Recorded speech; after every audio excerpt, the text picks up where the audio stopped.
Lula, Palocci e Paulo Bernardo viram réus por recebimento de propina da Odebrecht. Supremo Tribunal Federal retoma julgamento da chamada Lei das Estatais. Na Paraíba, um mutirão encerra processos referentes a planos econômicos.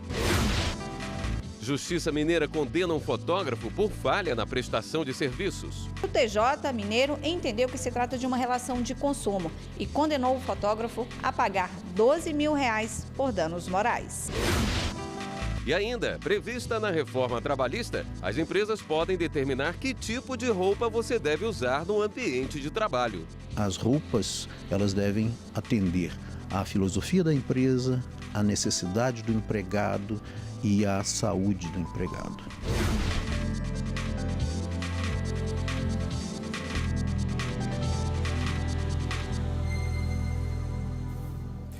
Olá, boa noite. O Supremo Tribunal Federal retomou hoje o julgamento sobre a venda de estatais pelo governo sem aval do Poder Legislativo.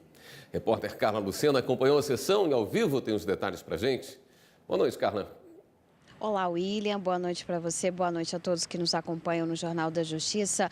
E olha só, foram 3 sessões plenárias dedicadas a debater este assunto. Nós tivemos aí 2 grandes discussões. Se o governo poderia vender estatais sem autorização do Poder Legislativo e ainda se a venda dessas ações dessas empresas poderiam ser feitas sem um processo de licitação. E no meio dessa discussão, os ministros também debateram a situação das subsidiárias, ou seja, essas empresas que são criadas aí e são ligadas às estatais. E olha só, a gente sempre costuma dar um placar aqui com o resultado, mas hoje isso não vai ser possível. Primeiro vamos lembrar que o plenário do STF estava julgando o referendo de uma liminar da decisão do ministro Ricardo Lewandowski do ano passado. O ministro tinha decidido que era, sim, obrigatório o aval do Poder Legislativo na hora da venda dessas estatais e ainda uma licitação.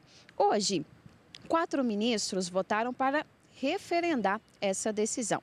4 votaram para referendar em parte, 4 votaram para não referendar e 3 votaram pelo referendo dessa liminar. E aí, como não houve, então, uma conclusão, o ministro Dias Toffoli, o presidente da Corte, disse, então, que seria dado o voto médio. E com isso, ficou, então, decidido por unanimidade que as estatais, ou seja, Petrobras, Caixa Econômica e Banco do Brasil, um exemplo, não podem ser vendidas sem o aval do Congresso Nacional e sem um processo de licitação.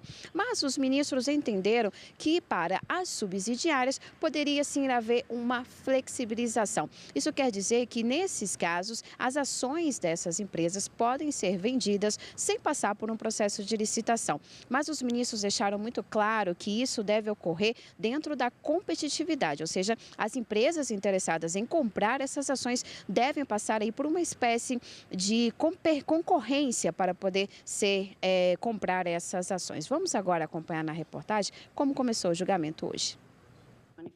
A ministra Carmen Lúcia abriu uma terceira vertente. Para ela, é obrigatório ter lei específica autorizando a criação de empresa pública e sociedade de economia mista, o que não vale para as subsidiárias.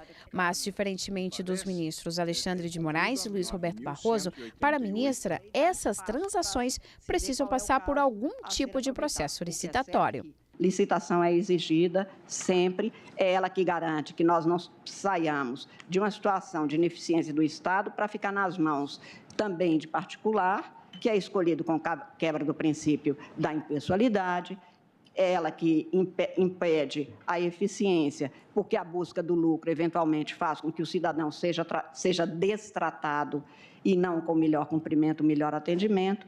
Enfim, acho que nenhuma lei é perfeita, acho que veio um momento necessário para responder a uma sociedade exaurida pela corrupção e, portanto, é preciso que a gente tenha mais eficiência mesmo no serviço público. A ministra Rosa Weber acompanhou o relator sobre a necessidade de aval do Legislativo com lei específica para vender estatais e lei genérica no caso das subsidiárias.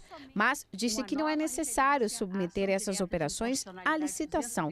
Precisa apenas garantir um processo competitivo. O legislador deve reconhecer a existência de imperativo de segurança nacional ou de relevante interesse coletivo para autorizar a instituição de empresa estatal matriz ou a criação de subsidiária, deve ele também admitir, ainda que de modo genérico, no caso das subsidiárias ou controladas, a insubsistência das razões que levaram o Estado a promover a exploração direta da atividade econômica e, por isso, partiu para a extinção, inclusive com alienação do controle acionário. Já o ministro Luiz Fux seguiu a divergência e não referendou a liminar. Ressaltou que a realidade econômica atual é outra e que essas empresas precisam de liberdade para sobreviver. Que a intervenção estatal ela deve ser absolutamente conforme a previsão legal.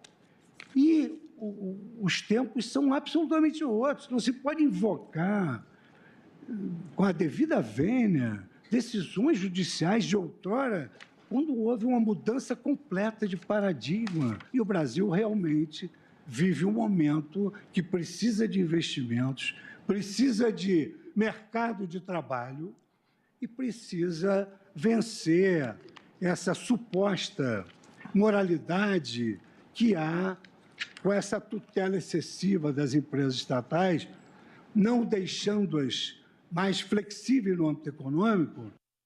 Bom, a gente conversa agora com a consultora jurídica da TV Justiça, Karina Zuccolotto, que acompanhou a sessão. Karina, boa noite. Boa noite, William. No início do jornal, a Carla falava sobre voto médio. Parece que não foi muito fácil se chegar a esse voto médio, não. Você pode explicar também um pouquinho para a gente o que seria o voto médio? Uma matemática difícil, William. Logo depois do intervalo da sessão plenária, 3 ministros proferiram o seu voto. Na verdade, 4 com o ministro Dias Toffoli. Ministro Gilmar Mendes, ministro Marco Aurélio, ministro Celso de Mello, cada um deles seguindo uma das 3 correntes que foram abertas no plenário.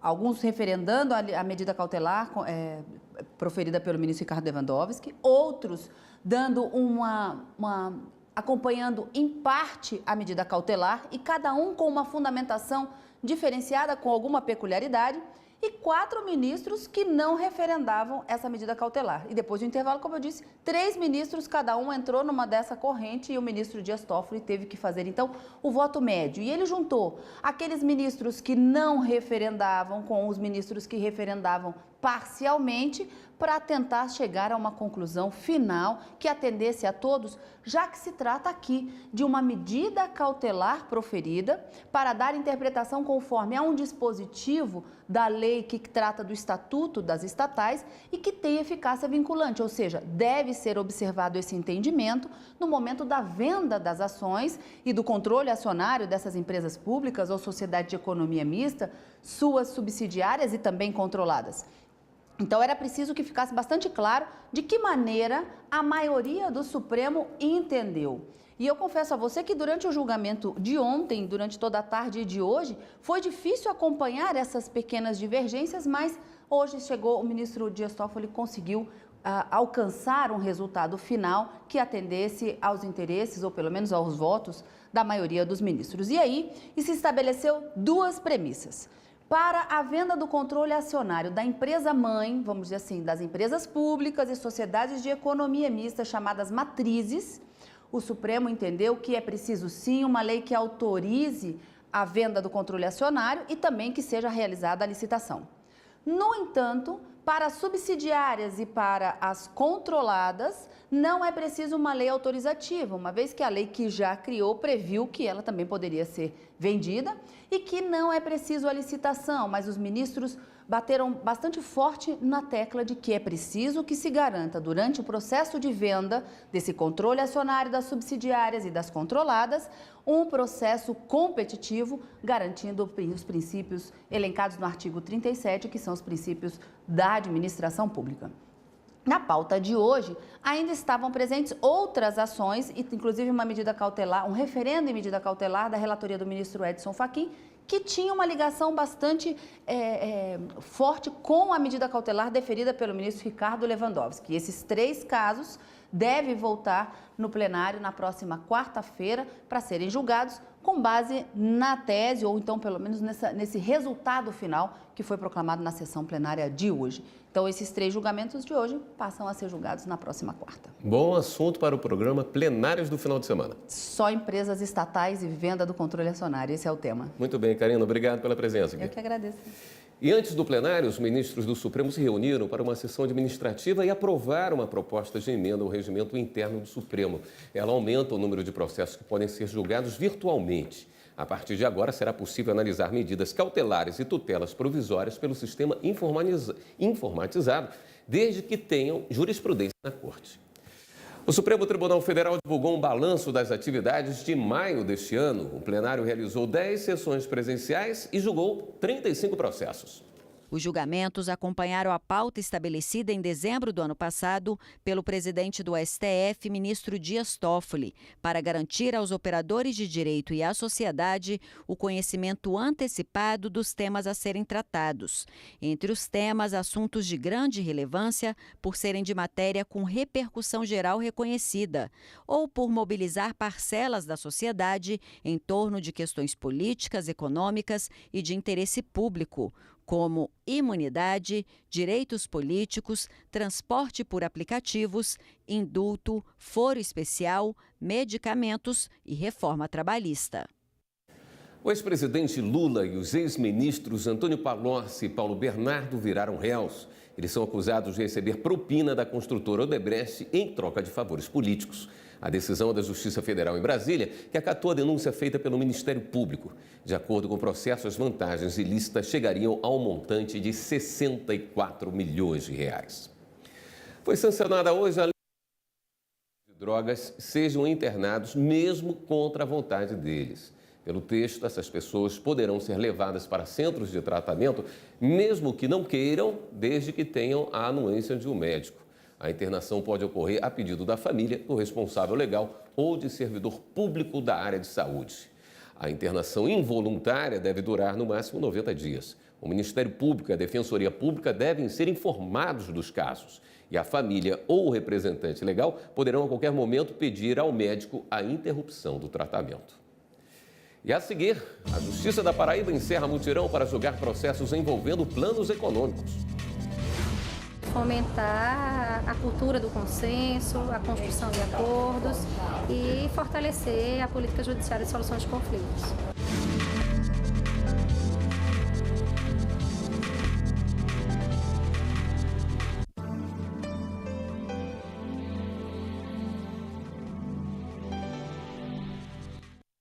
Na Paraíba, um mutirão para encerrar processos referentes a planos econômicos movimentou mais de R$740 mil em acordos. O Núcleo Permanente de Métodos Consensuais de Solução de Conflitos do TJPB, no PEMEC, realizou um esforço concentrado no anexo administrativo do Tribunal e no Fórum Cívil da capital, com 199 ações judiciais relacionadas aos planos econômicos, Bresser, Verão e Collor II em pauta. O mutirão é fruto de cumprimento ao acordo firmado entre a Federação Brasileira de Bancos, FEBRABAN, e o CNJ, homologado por unanimidade em março deste ano pelo Supremo Tribunal Federal. Participaram dos acordos as empresas bancárias Bradesco e Itaú. Fomentar a cultura do consenso, a construção de acordos e fortalecer a política judiciária de solução de conflitos. Tem esses processos mais antigos, pessoas idosas de idades, a gente tenta chamar essas pessoas para chegar a um comum acordo entre as partes, para a gente solucionar definitivamente esses conflitos. O advogado Roberto Peixoto, que representou os poupadores, avaliou o esforço concentrado como positivo. Porque esses processos vêm se arrastando há muito tempo. Processo que remonta a 2007. ainda sem solução definitiva. Então é muito importante esse intermédio judiciário para tentar resolver e mediar e tentar chegar a um denominador comum. Graças ao índice de 40% de homologações assinadas pelos juízes do Sejusc da capital paraibana, o mutirão finalizou seus trabalhos com um resultado expressivo de R$ 744.982,35 em acordos firmados. Você se preocupa com a roupa que vai usar para trabalhar? Mesmo sem regra ou lei específica, as empresas podem determinar que tipo de roupa o funcionário deve usar em seu ambiente de trabalho. Qual a roupa apropriada para o trabalho? Não existe nenhuma regra. Eu acho que vai do bom senso de cada um se vestir de acordo com o que a situação precisa, né? Depende muito mais do estilo de coisa que você vende, do tipo de ambiente que você proporciona. Tem gente que faz super sentido vestir terno e gravata todo dia, tem gente que não. Tem que ser uma roupa composta, uma roupa que tampa bem o corpo direitinho, né? Algumas empresas deixam o empregado livre para escolher. Outras já adotam um código de vestimenta. Nidiane é recepcionista num escritório de advocacia há 7 meses. Ela conta como é o tipo de roupa que a firma estabeleceu para a função dela. Eu tenho que usar terninho social, exatamente nessa cor azul escuro. Eu posso dar uma variada entre saia e vestido social também. E a blusa de dentro, da parte de dentro do terninho, sempre tem que ser branca. E você gosta? Eu gosto, eu acho bonito, eu gosto. Até 2017, não havia no país legislação sobre o assunto, o que gerava muita discussão na Justiça. Mas a reforma trabalhista estabeleceu que a empresa pode sim definir que tipo de roupa usar no ambiente de trabalho. Este artigo da Lei 13.467 diz: cabe ao empregador definir o padrão de vestimenta. É lícita a inclusão no uniforme de logomarca da própria empresa ou de empresas parceiras, bem como de outros itens de identificação relacionados à atividade. Agora, este advogado lembra, nem tudo pode ser exigido do empregado. Eu não posso exigir que uma pessoa que se movimenta ao longo do dia, uma menina, uma senhora, usem saltos extremamente altos ou saltos desconfortáveis. A regra as roupas, elas devem atender à filosofia da empresa, à necessidade do empregado e à saúde do empregado. O advogado orienta as empresas a colocar no contrato de trabalho o tipo de roupa, quando houver regras. A copeira Cleonice Souza usa uniforme há 5 anos. Diz que gosta bastante. Trabalhar com as minhas roupas, gastam as roupas, né? E outra coisa, você sabe que mulher sempre gosta de trocar de roupa, botar roupa bonita todos os dias, né? Aí abre o guarda-roupa e você fica, ai, que roupa que eu vou usar? Aí não tem. Tendo uniforme, põe o uniforme para trabalhar, tá ótimo. Na Bahia, o Tribunal Regional do Trabalho movimentou quase 100 milhões de reais com acordos firmados durante a Semana Nacional da Conciliação. Longas conversas, ajustes, parcelamento da dívida. Durante a 5ª Semana Nacional da Conciliação no TRT5, municípios baianos tiveram a chance de resolver suas dívidas trabalhistas. Foram 66 processos, 66 ações, em média de 148 ex-servidores beneficiados, um montante negociado de 3 milhões de reais. O caso de Feira de Santana foi um dos mais de 3.000 acordos firmados durante a semana, que movimentou mais de 98 milhões de reais e atendeu a 8.500 pessoas. Acordos também realizados pelos municípios do interior baiano, de Santa Luz e Juazeiro. Foram 16 precatórios vencidos, que davam em torno de 311 mil. E aproveitando a oportunidade que estamos aqui fazendo a conciliação, vamos pagar 26 precatórios a vencer, que dá em torno de 750 mil. Precatórios são valores devidos pela Fazenda Pública em face de uma condenação judicial. Além dos precatórios, acordos individuais e coletivos colocaram o TRT da Bahia como o tribunal de médio porte que mais conciliou durante esta edição da semana. Em todo o país, foram realizados quase 26 mil acordos, movimentando cerca de R$1 bilhão. Os juízes do TRT5, Doroteia Azevedo e Murilo Sampaio, apontam os números de primeira e segunda instâncias na Bahia. Tivemos mais de 1.600 audiências realizadas. Dessas audiências, mais de 1.000 resultaram em acordo.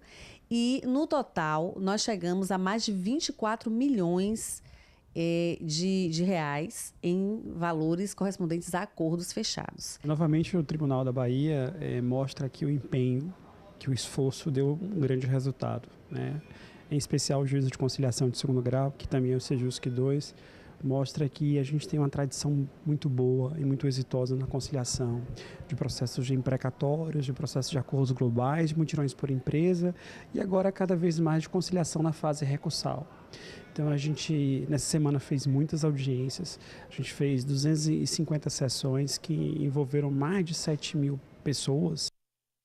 O Link CNJ está de cara nova. A partir desta semana você vai ver um programa em novo formato com quadros inéditos. Nesta estreia, conheça o programa Justiça Presente e veja como a justiça brasileira tem atuado para superar a crise no sistema prisional. E ainda as últimas notícias do Judiciário direto da redação do CNJ. O Link CNJ vai ao ar hoje às 9h30 da noite, aqui na TV Justiça. E você vai ver a seguir, a Justiça condena um fotógrafo que perdeu todas as fotos de uma festa de aniversário. A responsabilização do prestador de serviços independe de culpa, ou seja, não há uma previsão expressa no Código de Defesa do Consumidor sobre caso fortuito ou força maior.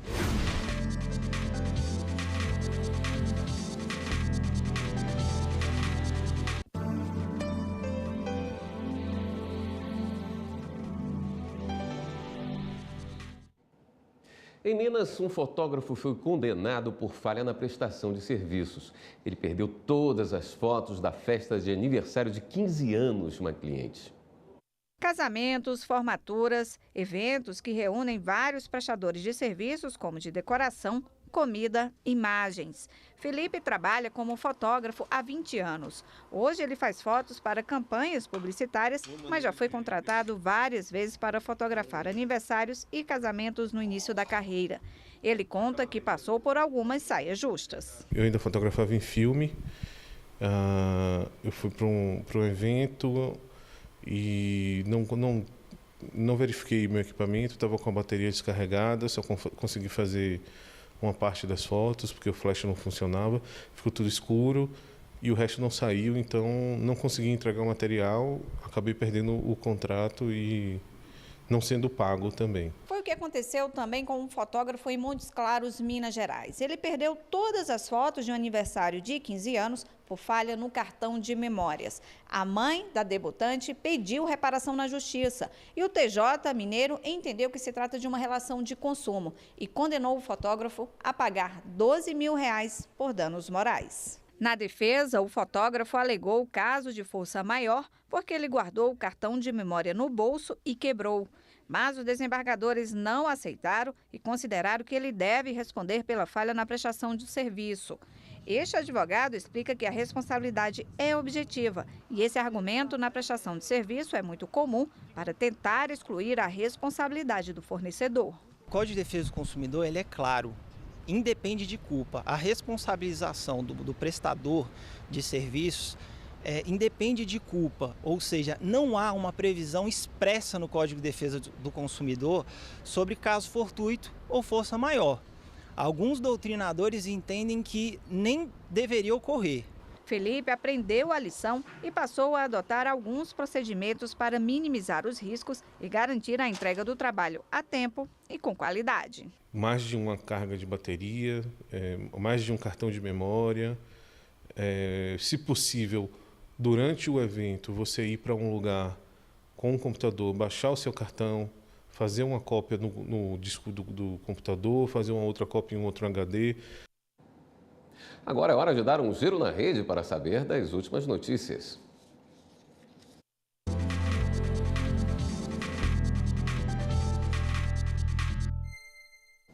Vamos então à redação do Jornal da Justiça falar com a repórter Viviane Novaes, que tem as novidades para a gente. Oi, Viviane. Boa noite.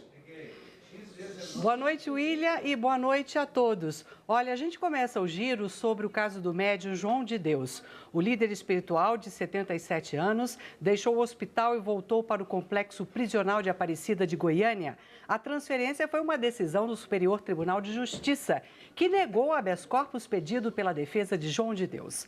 O médium é acusado de abusos sexuais, falsidade ideológica, posse ilegal de arma e corrupção de testemunhas. Ele nega os crimes. A Procuradora-Geral da República, Raquel Dodge, defendeu a manutenção da prisão preventiva do ex-deputado federal Eduardo Cunha. Segundo a procuradora, caso ele fosse solto, haveria risco de continuação da prática de crimes. O parecer foi enviado ao Supremo Tribunal Federal. Eduardo Cunha está preso pela suposta prática de corrupção passiva e lavagem de dinheiro. E o Tribunal de Justiça de São Paulo manteve a condenação do prefeito de Campinas, Jonas Donizete, por improbidade administrativa e ampliou a pena do prefeito, que antes era de apenas multa. Agora, o TJ determinou perda de função e suspensão dos direitos políticos por 5 anos. Segundo o Ministério Público, Donizete criou um quadro de 468 funcionários comissionados e parte deles não ocupava funções de direção, chefia e assessoramento, o que iria contra os requisitos legais. Bem, e o giro fica por aqui. As notícias do Jornal da Justiça ficam lá no YouTube. Digite TV Justiça Oficial. Até mais. William. Obrigado, Viviane. E o Jornal da Justiça, segunda edição, também fica por aqui. Muito obrigado pela sua companhia. A gente se vê amanhã. Até lá.